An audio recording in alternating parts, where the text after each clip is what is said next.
So, ding dong, Boris is gone, but not quite yet. He is not yet departed number 10. He is not yet, shall we say, packed up and, well, swanned off probably to somewhere else. Ultimately, it does look like he's remaining as an MP. So he's certainly going to cause trouble on the backbenchers potentially forever, who is his successor. But let's not beat about the bush. Whoever succeeds Johnson is going to have one mess of spaghetti, of scandals and situations caused by Johnson that they are going to have to deal with. From still the fallout of course, Wallpapergate to the Lebev saga, the coronavirus inquiry, you know, the list goes on and on and on. There's still the unnamed MP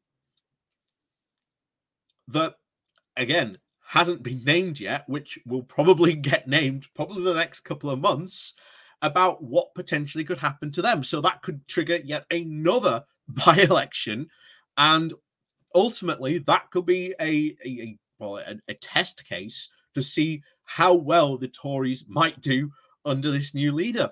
And I'll tell you now, if this new leader does not secure their throne very, very quickly, they could find themselves very quickly being turfed out, just as they were very quickly put in the first place. So let's go over these long list of, well, situations, we'll call them, that the Johnson successor will have to sort out, that Johnson is ultimately responsible for. So before we do go diving into this, please do remember to hit that like, share, and subscribe button. And of course, down below there are links to my Patreon page and a one-off link called Buy Me a Coffee, where you can, well, buy me a coffee. And as always, thank you very much to all those people who do help and support the channel that way. So let's go over to this. This comes from The Guardian, the title of The Scandalous Legacy.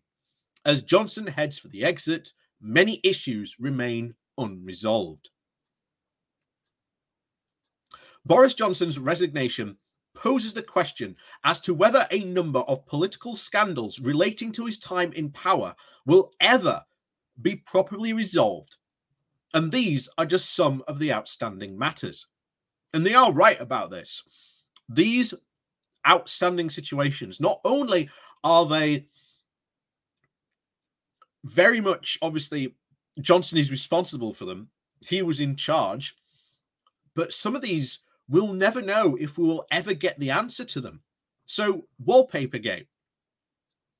The source of the funding for the refurbishment of Johnson's Downing Street flat and whether it broke the rules is back under the spotlight after the Independent obtained a leak of the invoice, which suggested it costed more than £200,000, and a £30,000 taxpayer-funded annual grant is available to the Prime Minister for refurbishment. Johnson initially claimed that he had stumped up to £85,000 for some of the reservations, but it later emerged that that money was loaned by the millionaire and donor and Tory peer Lord Brownlow, and with whom Johnson had exchanged messages seeking funds for the works while promising to consider plans for the, quote, Great Exhibition. After an investigation, the PM and then ethics advisor, Lord Gelt, criticised Johnson for acting unwisely, but cleared him of breaking the ministerial code. 6 months before Gelt's findings, the Cabinet Office Minister, Lord True, told MPs that any cost of library refurbishment in this year have been met by the Prime Minister personally. So, we still do not know if this really was all of Johnson funding this. Was he, you know, breaking the law? Did he really consider these plans for this supposed, again, great exhibition? The answers to Wallpapergate are just one I suspect we will never really find out the answer. And in the grand scheme of things, while that is, of course, very serious, it is not the most serious one on the list. I think this next one certainly is, which is the Lebedev-Lavrov connection. So on Wednesday, Johnson admitted that when Foreign Secretary, he met with Alexander Lebedev without official president back in April of 2018 during a trip to a castle in Italy owned by Evgeny Lebedev, the ex-KGB's agent's son, for a weekend-long party. On Thursday, Yvette Cooper urged an urgent question in the Commons to ask if and Alexander Lebedev sought to arrange a private phone call between Johnson and the Russian Foreign Minister Sergei Lavrov during the trip. A number of substantive answers were given, but Lebedev has denied the claims. Parliament's Intelligence and Security Committee is inquiring into this Lebedev appointment into the peerage by Johnson, despite the initial concerns raised by MI5 and his father's previous employment with the KGB. So this, I think, is easily the most serious one. You know, the fact that Johnson may have sort of acted in this way and may have at one point broken the Official Secrets Act.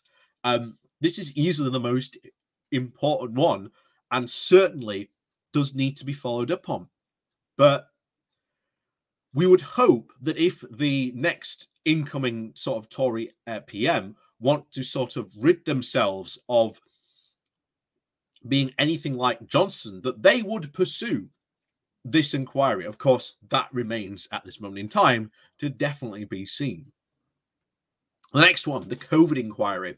And trust me, this is going to blow up massively when this properly starts. But this is formally opened as of last week. So, the inquiry into the pandemic formally opened last week, but is not expected to begin hearings until next year. In terms of reference, it will include the government's decision-making with respect to the lockdowns, the care homes, as well as the procurement of the personal protective equipment. That is going to be a biggie because there are a lot of Conservatives, potential backbenchers. Maybe they might be ministers. Maybe they might even be the PM by that time. We don't know. We're going to get in a lot of trouble over the PPE stuff because, trust me, the PPE scandal, I think, when it gets going properly, is going to go big. So the award, of course, for the COVID contracts to the people with political connections through the, quote, VIP lane without tender has been highly controversial. Bereaved families have insisted that Johnson's departure must not stop him from being held account. So, COVID inquiry. I've been sort of said this is going to be big. This is going to damage the Tories massively. It is going to just show you, when all this stuff comes out, just how absolutely incompetent the government was in handling COVID. But again, if you followed any of this during, of course, 2020, 2021, you know just how bad it really was. So anyway, Partygate. An inquiry into whether Johnson lied about Partygate is underway and has set a deadline for the 29th of July for the submissions of evidence. The House of Commons is investigating whether Johnson deliberately misled Parliament by repeatedly denying that COVID rules were broken at law-breaking at number 10 parties when challenged. He could be ordered to give evidence under oath to the inquiry. And that inquiry itself, that's going to be interesting. I'll tell you now, whoever is the next PM, if they really want to set out the difference between sort of them and sort of get rid of Johnson permanently, then that inquiry, the findings of it, may be their chance. They may be able to go, right, Johnson, you can no longer be an MP. And they may remove his whip. They may say you have to resign. Of course, we don't know. But needless to say, that could be big. It will certainly be a big scandal. It will certainly damage the Tories again, as it has consistently done. But it will be the opportunity for whoever is the leader at that point to get rid of Johnson. So the Pincher saga. The final nail in the coffin for the PM was his changing story and the handling of the allegations in his relationship to, unrecently, the Deputy Chief Whip, Chris Pincher. After Pincher resigned following the allegations of groping, Number 10 initially insisted that Johnson was not aware of any specific allegations when he promoted him in February. 3 days later, it acknowledged that he had personally been aware of these allegations against Pincher at the time. And on Thursday, it was concluded that the Prime Minister had been informed about an internal investigation that upheld the complaint about Pincher's behaviour back in 2019. But Parliament was told he, quote, did not immediately recall that, and that he had been briefed. Pincher has had the Tory whip removed, but remains under pressure to quit as an MP. While the details of that incident that promoted the 2019 inquiry have not been revealed. So, again, that will cause trouble. That will be yet another sleaze scandal that the potential successor will have to deal with. And of course, this is the big one that, again, we still don't know who this particular MP is. So, David Warburton, the Conservative MP for Somerset and Thorne, was suspended from the Parliamentary Party in April after a series of allegations relating to sexual harassment and cocaine use. Warburton, who is married with 2 children, told the Sunday Telegraph that he had, quote, enormous amounts of defence, but unfortunately, the way things work means that that doesn't come out first. And of course, there is an unnamed Tory MP was arrested back in May of suspicions of rape and other sexual offences. He has not had the whip removed, but has been told to stay away from Parliament. So those are 2 other incidents where, again, the successor to Johnson is going to have to deal with. So make no mistake, there are opportunities for whoever is Johnson's successor to go and, quote, quote, use a broom and just sweep away all the remnants of Johnson and have this fresh start. And to be honest, let's give him credit where credit is due. Tom Tugendhat has so far, to my knowledge, has been the only Conservative candidate to say, yes, these are problems, and that, yes, he intends to deal with them by giving the Tories a new, fresh start. So I, for one, hope he does win, because these are serious allegations that you need someone to come in and deal with. Now, obviously, I'm not going to suddenly turn around and to become a Tory just because, Tom Tugendhat's get in. No, I am very much, a lefty, and, I'm a Labour guy, always, always have been, always will. But I think it would be good because we can finally, hopefully, put some of these scandals to rest and at least start to restore people's trust in politics. Because I'll tell you what, Johnson has done immense damage to that. And whoever is his successor will have to try and restore people's faith in democracy. And that, ladies and gentlemen, is a massive, massive mountain to climb. And even after we have like a general election and let's say Starmer gets in, or it's a, the coalition of him and Lib Dems, they have a massive mountain to climb in order to try and, restore people's faith and trust in sort of politicians and our politics. It is a massive uphill challenge for anyone to try and do, but it is necessary to do, because if you do this, then guess what? It's already happening.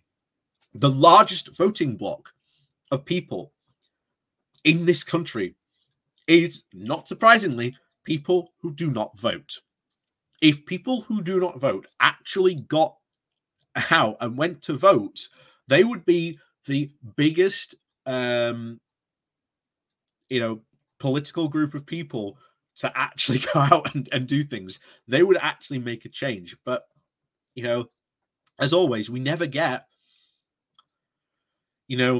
large groups of people going out to vote. Look at the local elections. Absolutely poor turnout, with between 20 to 25% in some seats and constituencies. It's absolutely awful. And then when you look at general elections, yeah, you get a bit more because obviously it's a bit more attention, etc. But even then, in some constituencies, the turnout's not fantastic. So hopefully, one of the things I do hope that does come out of this is that there is an attempt to sort of restore trust in democracy.